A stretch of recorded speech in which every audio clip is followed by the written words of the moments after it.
at you, you black-hearted blackguard. You look ugly, therefore you must be guilty.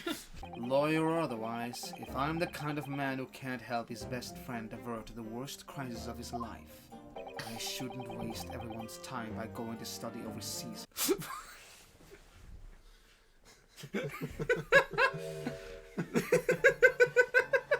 What? Well, what a delight it is to welcome such a fine gentlewoman to Japan, and from such a distant land. Tea? So I'm bringing English tea.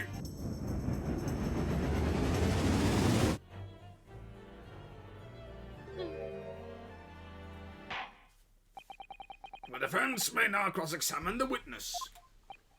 Oh, yes, Your Excellency.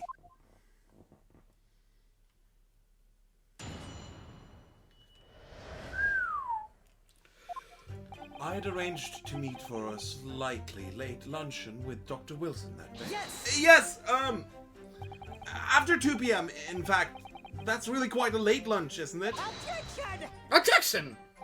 You don't keep up with the latest fashions from Britain, do you? Late luncheons are in vogue, isn't that right?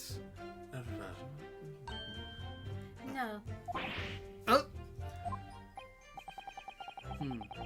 A decisive English no was quite a sting to it. Has quite a sting to it. The gentlewoman is currently working in the victim's research laboratory, it seems. So it was apparently a daily occurrence that they would lunch together. But on the day in question, the victim had another appointment at the clinic first. Yes, which we can prove from the medical report card that was submitted as evidence earlier. That's right. Miss Brett and the victim went to lunch following the victim's treatment, which is why it was so late. Yes, that all makes perfect sense. Such wonderful logic. What a shining example of English intelligence this fine gentlewoman is. So you both arrived at the restaurant. What happened next?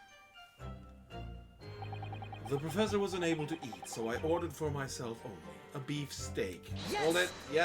Yes, hold it. He was unable to eat, you say. And that was because he just had a tooth removed at Hotta Clinic, correct? That's right. You're supposed to actually check with the witness before answering? Was Miss Brett aware of that fact? It seemed so, yes. She'd heard the professor was to have some dental treatment. So that would mean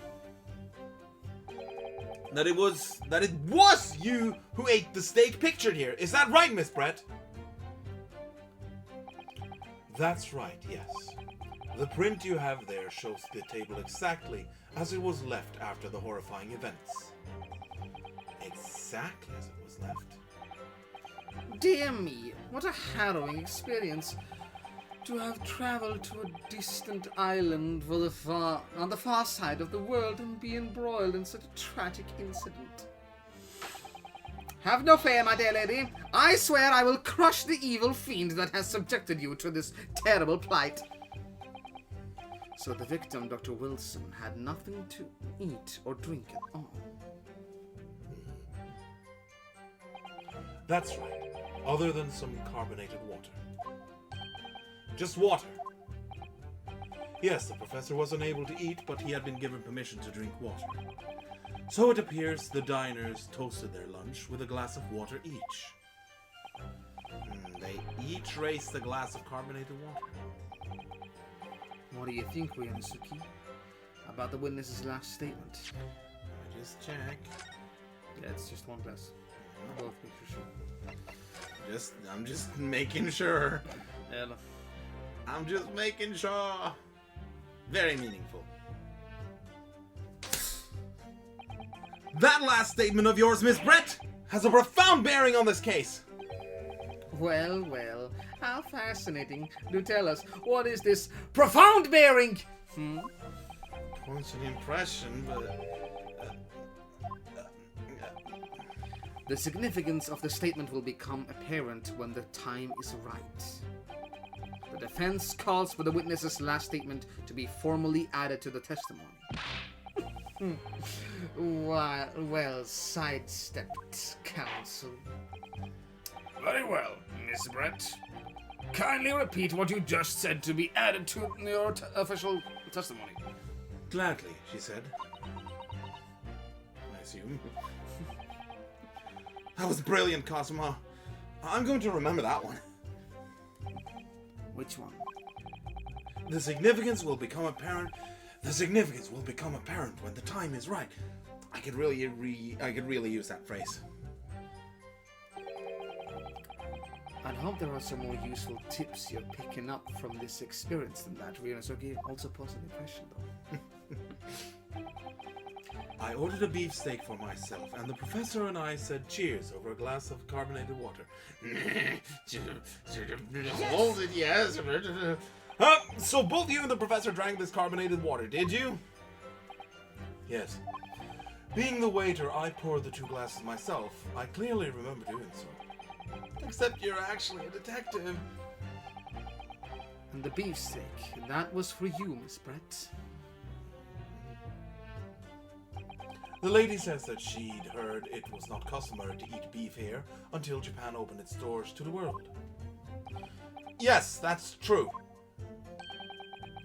What a frightful place, is the lady's opinion. And I've heard it's not customary to eat sashimi in Great Britain now. That's frightful! Every country has its own cuisine. As long as people have food to eat, what does it matter what it is? True. Come to think of it, the first time I tried carbonated water, it was much more of a shock than the first time I tried beef. But anyway, back to this witness's statement.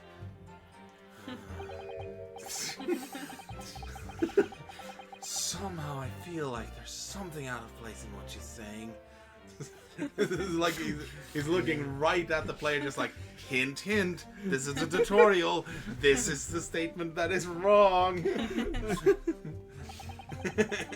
We need to pounce on even the slightest thing now, because you never know what might lead us to our goal. Our goal of turning this trial around. Understood, Cosmo. After a while, the accused came over to greet the professor, and they got into a fierce argument. Yes. I never got into an argument with the professor. All I did when I noticed him was go over to say hello. Please don't get angry with me. No, it wasn't directing that retort at you. It was meant for the lady next to you. But anyway, as I said, I did not argue with the professor. I'm afraid your words are in vain. Sorry? Miss Brett does not appear to speak Japanese. No, of course not. Japanese is such a cumbersome language anyway. English is the future. We must all speaku Ingrishu. I wonder if the prosecution will feel that way forever, or only if in the presence of a beautiful woman. Well, that beautiful woman is telling blatant lies with a completely straight face. I have to find something that'll unravel her testimony, no matter how seemingly insignificant it may be. Yes. Anyway, it seems that after the argument, the accused briefly returned to his own seat. That part ties with what you said, doesn't it? Yes, I still had some coffee to drink. The next time you got up after that was when I'd finished my coffee and stood up to leave.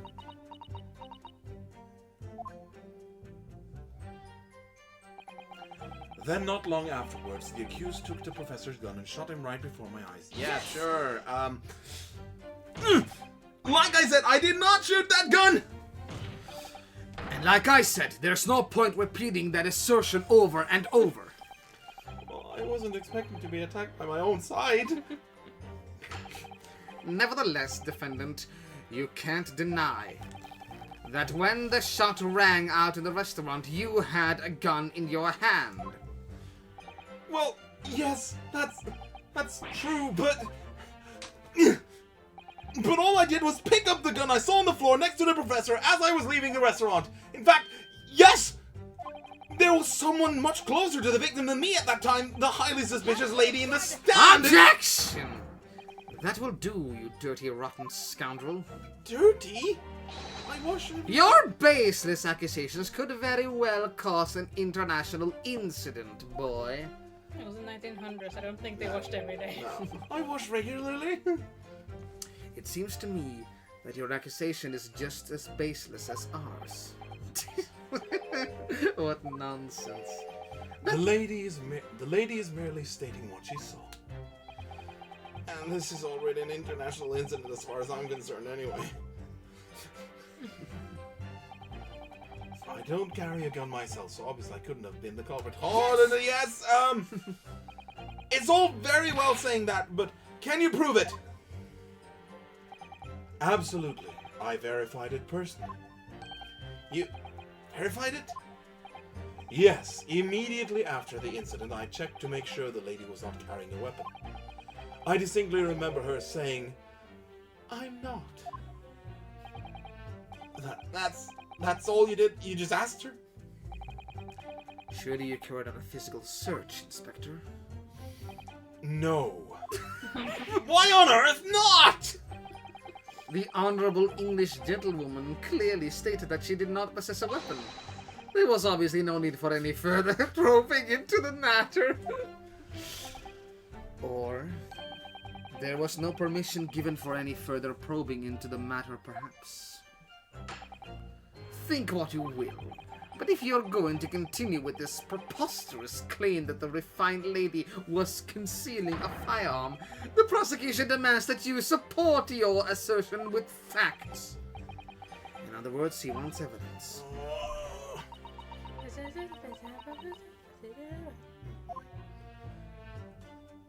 The lady wishes to point out that of course she wanted to stay and assist with the investigation, but she was in a hurry to give a presentation at the university, so she was compelled to leave. Not to mention the fact that your office had told you to get the woman out of there. Not get her out of there, I just urged her to leave.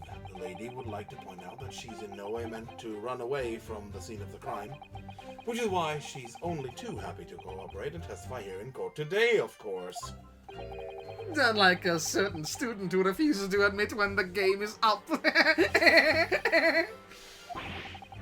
You could at least have the courtesy to pay attention when I'm goading you. So she's maintaining that you got into an argument with the professor, at the end of which you shot him. Which is an out-and-out, totally unfounded lie!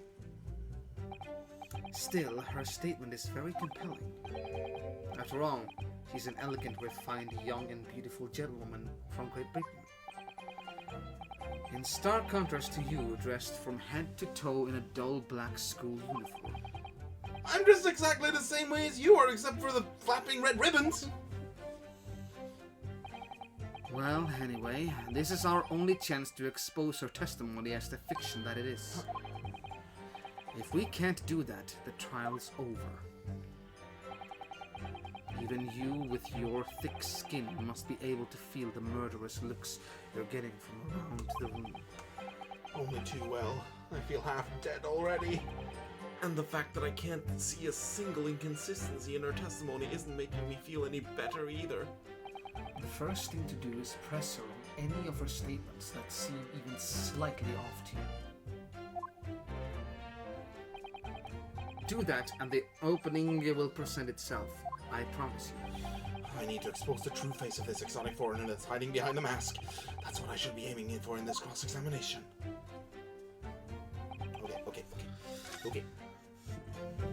Oh, what? No. Yes. This one's probably the best, I guess. Yeah. Yes!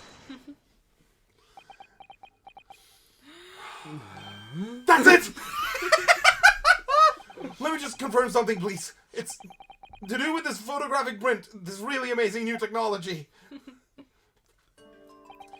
Just a short while ago, you spoke of this print showing the victim's table at the crime scene, that it was exactly as it was left. That is correct, the lady says. Well, it's odd! Very odd! Dear me, what's odd is the defense's inability to express itself. Ryanosuke, what is it about the print that looks odd to you? Well, obviously, it's the cheers! The cheers? Miss Brett just told us that she and the professor said cheers over a glass of water. But if that's true, there should be 2 glasses on the table, not 1. You're quite right, Counsel. There's only 1 glass pictured here. Objection! Are we supposed to be impressed by this nitpicking over Minutiae. over minutiae? What possible difference does the absence of a glass make on the case? Objection. Minutiae, you say? Could it be that the detective here removed a glass from the table to conceal the lady's presence? Of course not. I would never do something so reckless. No. But there should have been 2 glasses on the table. Or are you going to try to tell me you can clink with only 1? You're quite right. I certainly took 2 glasses to the table.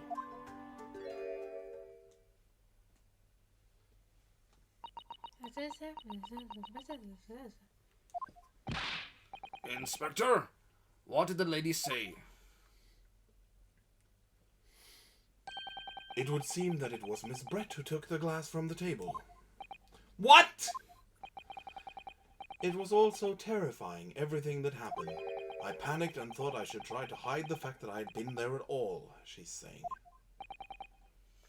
Good gracious.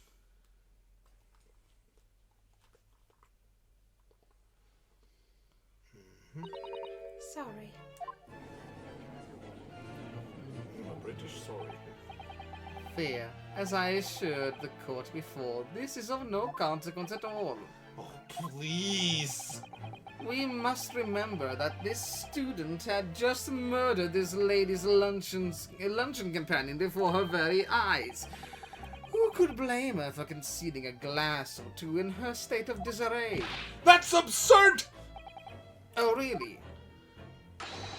So do we take it that you are now going to accuse this vulnerable, young, and beautiful woman of mischief? What? No, this can't be put down to mischief! I'd like to know exactly how the lady took the glass from the scene.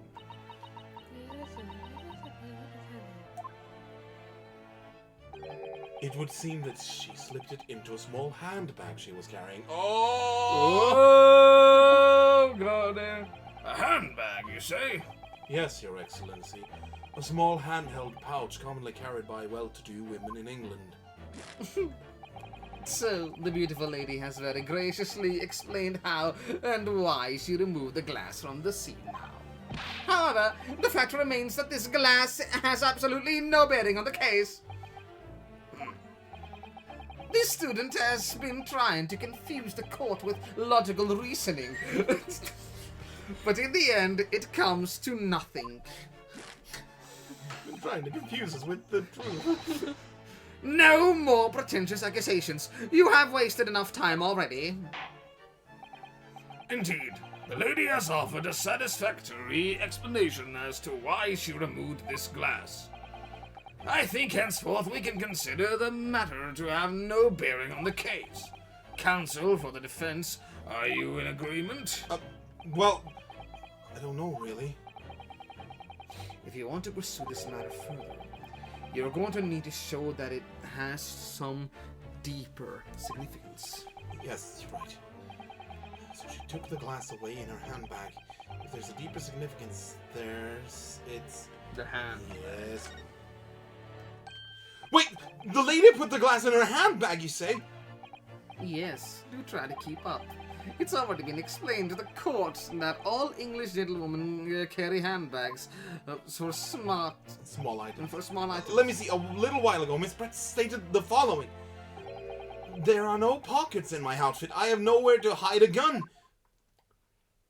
But what she forgot to mention was her handbag. In which it would be perfectly possible to conceal a gun. You're right! Well done, partner. I had a feeling you'd pick up on that too. What are you insinuating, you vile blackguard? It's really very simple. Huh? The gunshot was heard when the defendant picked up the gun from the restaurant floor. As he didn't fire the gun, we can deduce there must have been another firearm at the scene. The true murder weapon, if you will. You can't seriously be suggesting... Inspector Hosonaga! Yes? Did you or did you not search Miss Jezaille Brett's handbag on the day of the murder? No, sir, I did not. As I thought.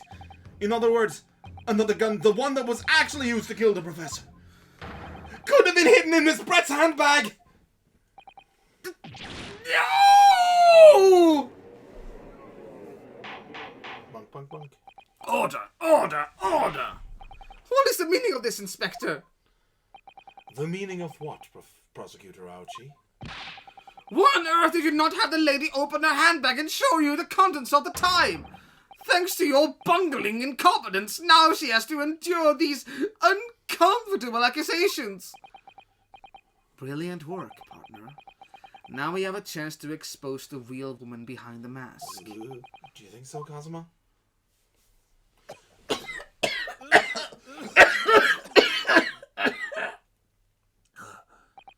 Well, what a sorry situation. Clearly you have no faith in the police. As I said, I did not search the lady's handbag after the shooting. Simply because it was unnecessary. Unnecessary in what way? I ought to thank the student lawyer, really. I have a piece of evidence here that I had completely forgotten about. This photographic print.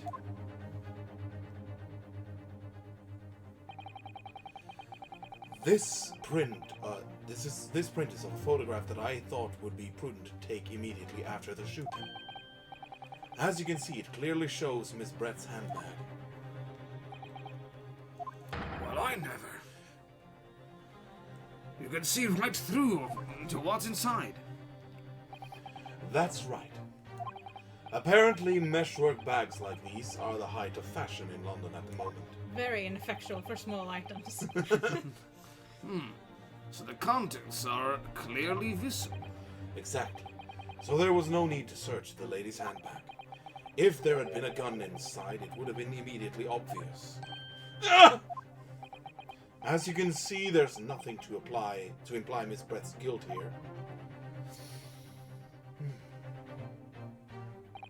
Thank you for helping to prove that, Naruhodo-san.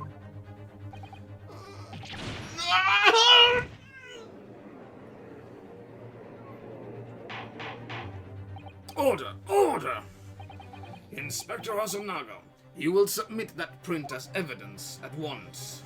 Certainly, Your Excellency. Enter into the court record. Let me take a look. Let me take a look. Let me take a look. Let me take a look. Let me take a look. Let me take a look. Let me take a I look. think you've had a long... Hish! Sorry. What the heck is this? I kind of remember seeing something like that on the plate in an earlier picture. Yeah, maybe. Any gun? Hello? I think you've had long enough to cross-examine the witness, counsel. The court has now been shown considerable evidence, as the photographic print just admitted into the court record appears to have no further significance. I am satisfied that there is no longer any room for doubt in this matter, and I must make my ruling. Indeed, and there is only one logical conclusion. That the pathetic rookie slumped over at the bench before us is the only possible perpetrator of this crime. No, just when I thought I was beginning to turn things around, I'm in a worse situation than I was at the start. Kazuma? I'm sorry, Ryusuke. Now that the cross-examination of the witness is over, there's no way to force the trial to continue. What? You mean this is it?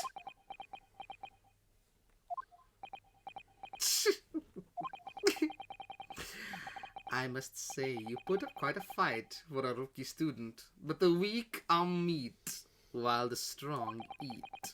You were wasting your time. There is no way to defeat true justice.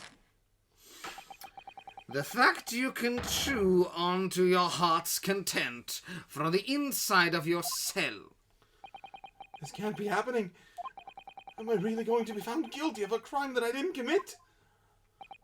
And Cosimo, his dream of going to study in Great Britain will slip through his fingers. Cosimo, What? is there really no chance now of turning this trial around? You heard the judge. There's nothing about that last photograph the detective produced that we can contest. Which means there's no basis on which we can argue for the trial to continue. Very well. I will now proceed immediately to the ruling. It seems we will be able to report to the British government on time after all. That smug little... Ryonosuke Naruto, having considered all of the evidence placed... Yes! Huh? Wait, Your Excellency. Ryonosuke. I don't think you can rule on this case yet.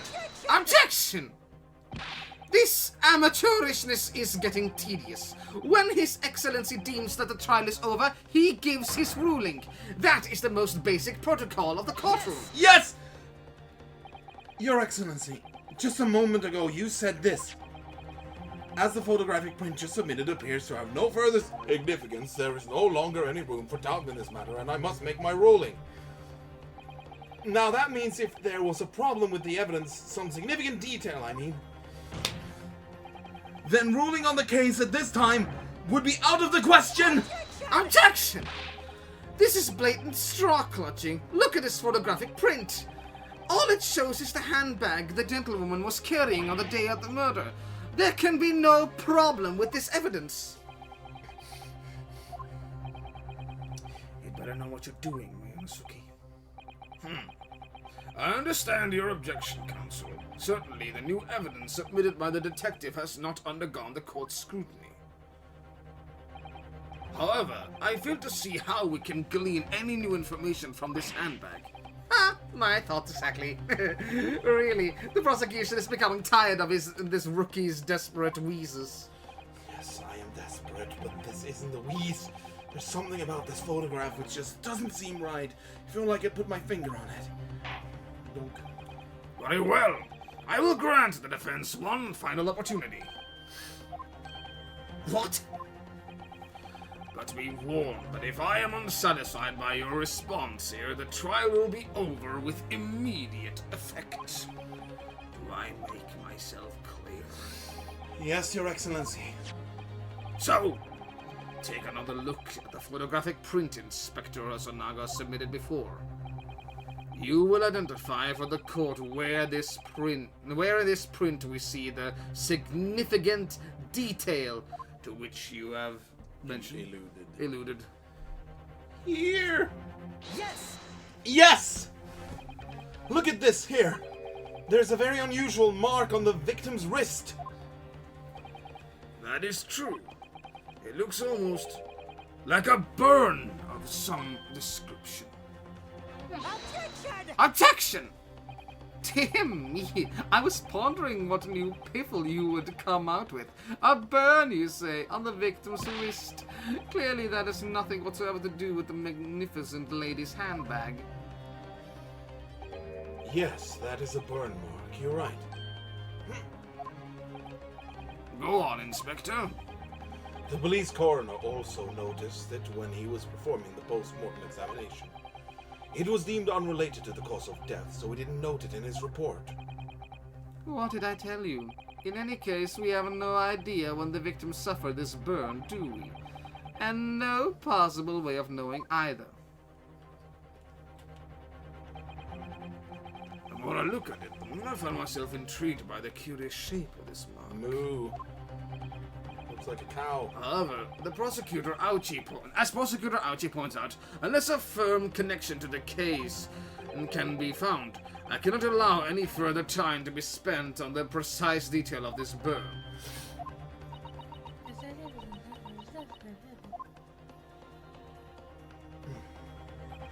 Excuse me, Your Excellency. It would seem Miss Brett has a lunch appointment with the Dean and other university staff. She would like to know if she may be excused from the stand now. Oh, of course, dear lady. We shan't hold you up any longer. I'm quite sure His Excellency is about to give his final ruling anyway. What's your thinking on this, Ryunosuke? Do you believe this burn does have something to do with the case? To be honest, I'm not really sure, but if I don't keep pushing, then it's all over. So I was thinking I should keep digging and digging in the hope that I might uncover something useful. Yes, you're right. I am? If we can just link that burn to the case, if we can do that, we might be able to prise this shutting door back open again. Yes. Just give up, Counsel. You can't possibly hope to do that. Indeed, I'm afraid that without evidence, I can't allow you to pursue what is little more than conjecture. But if we had evidence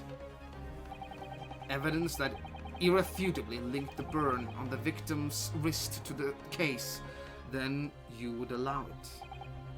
I would, yes. To tell the truth, I hadn't noticed that burn. But as soon as you pointed it out, what I did notice was the color draining from Miss Brett's face. Really? I have to find some link between that burn and the case.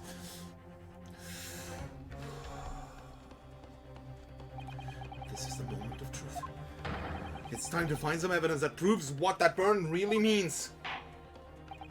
So, the defense will now present its evidence to the court. The evidence that demonstrates an inextricable connection between the victim's burn and this trial. The other picture. Yes.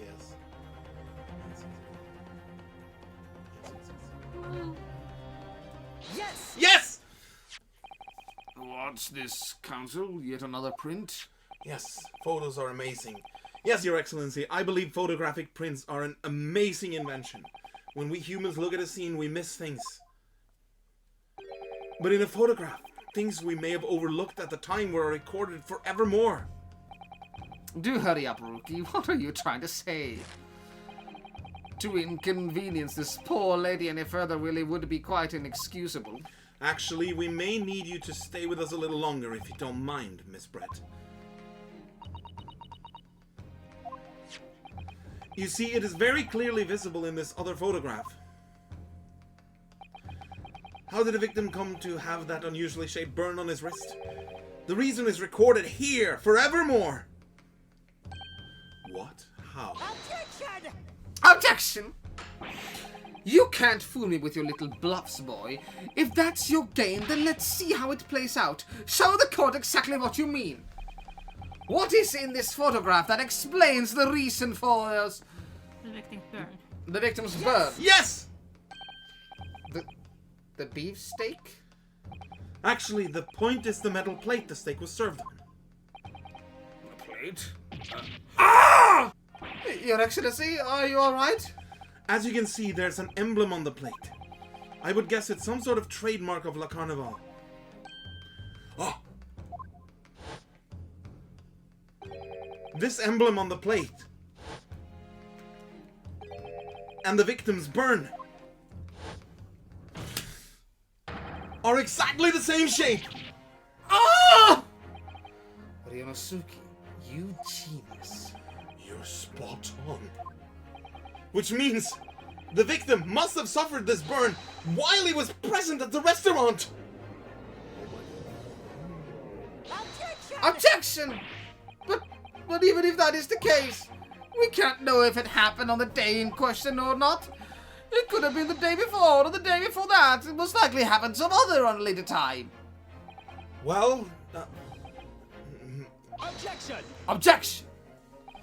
Sadly, Prosecutor Archie, the chances of that are extremely slim. thanks. Why? The outline of the burn is clearly indiscernible. Such a serious injury would have caused quite a commotion in the restaurant. Wouldn't you agree, Inspector Hosonaga? I can't imagine having missed such a terrible disaster, certainly.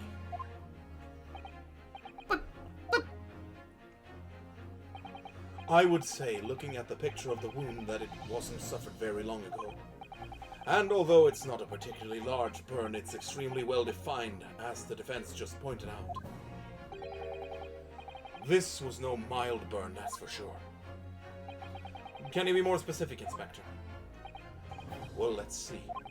If the plate was at around 90 degrees centigrade, a burn like that would have taken around 3 seconds. It's inconceivable that the victim would have let out a scream of pain then. I've been investigating the restaurant for several weeks already, but I've not heard anyone scream at all. As the head waiter of La Carnival, I can testify to that without hesitation. But you're a detective, not a waiter! I am Pull my multitasking. fingers. Yes! There you have it! Something isn't right here! As the detective said, anyone who burnt themselves on a piping hot plate for 3 whole seconds would scream in pain. There's no question of that. And yet Inspector Hosonaga never heard the professor scream, not on that day or any before it. That's right. And the strange thing is, on the day he was shot, I didn't hear him cry out either. What are you suggesting? Well, if the professor had carelessly laid his wrist on the plate for anything like 3 seconds that day... That would be beyond careless, I think, Counsel. then the rest of us in the restaurant, myself, the sergeant, and the old antique dealer, all of us would without any question have heard him scream. Wouldn't you agree, Prosecutor Ouchie? Well, yes, I suppose. So the question is, why didn't a single person hear Dr. Wilson scream? I almost don't believe it, Yonosuke. Do you think... Can it really be true? I've never dreamed we'd arrive at a conclusion like this, but I'm starting to think that maybe we've been led into a terrible trap.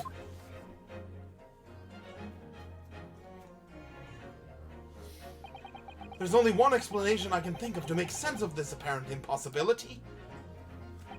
On the day in question, when he suffered the burn to his wrist, Dr. Wilson was already dead. I didn't even look at the other option. No man could remain silent while his wrist was burning on a piping hot plate for 3 whole seconds. That's clearly impossible, apart from in one particular situation. Counsel, are you suggesting... Yes, it's only possible if the man was already dead. Already dead?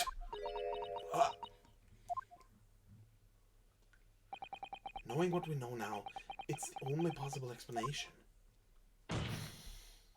When the beef steak was brought to Dr. Wilson's table that day, the professor was already dead. That's madness! Order! Please, Counsel, explain this absurd notion at once. The victim was killed by a gunshot. That's right. That's absolutely right, Your Excellency. This is just another ridiculous ploy by the rookie student. But clearly he has no grasp on the facts. Objection. No, Prosecutor Archie, it's you who has no grasp on the facts. I beg your pardon? As soon as it became apparent that the victim had suffered the burn while at the restaurant, this whole case was turned upside down. Or have you not grasped that yet? Your Excellency, the court must hear from this witness again. If it's true, as we now believe, that the victim was already dead before the gunshot was heard, it's highly likely that Miss Brett knows something about it. Incredible. I certainly didn't anticipate this twist of events. I'm sorry to say, Miss Brett, that you will have to forget your luncheon engagement. Your Excellency! The justice system in our country may be in its infancy, but rest assured, all reasonable doubt must be dispelled before I am prepared to pass Oh, judgment. I didn't need to do that. Thank you, Your Excellency.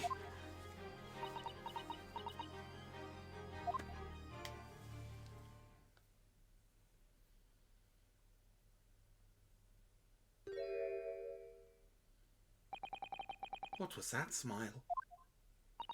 Yes, of course. I mean, I'd be delighted to help. Especially if it helps relations between my country and yours.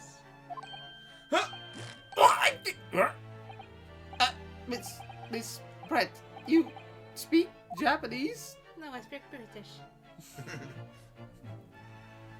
Well, of course I do.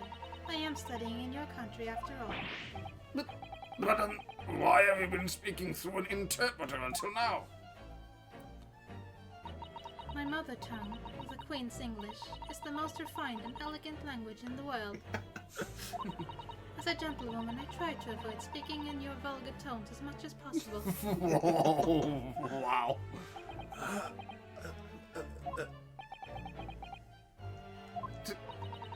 But it seems the men in this land possess none of the chivalrous virtues of English gentlemen, so I can see that I shall have to lower myself to communicating with you all on your own level. Jeez. You are the epitome of a true English gentlewoman.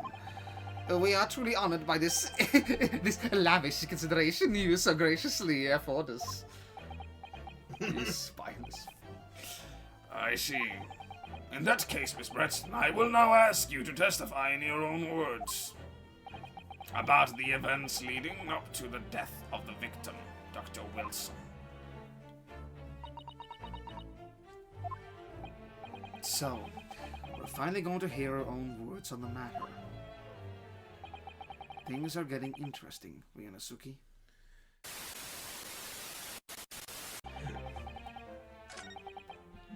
Yes!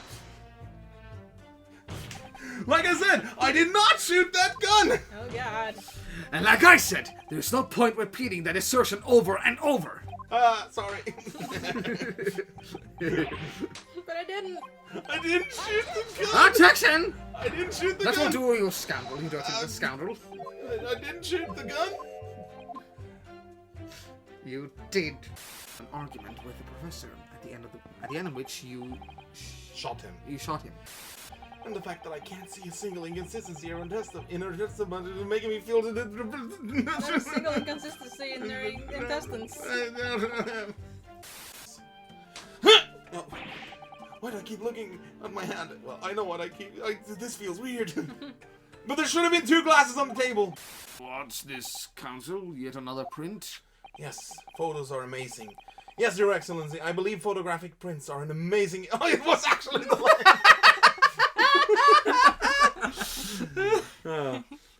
Yes, Your Excellency.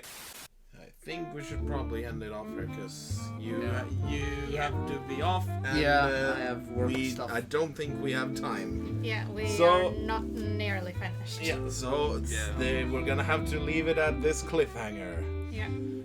But thank you for watching, everybody, and I'll see you next time. It has been fun. Yeah. Bye-bye. Bye.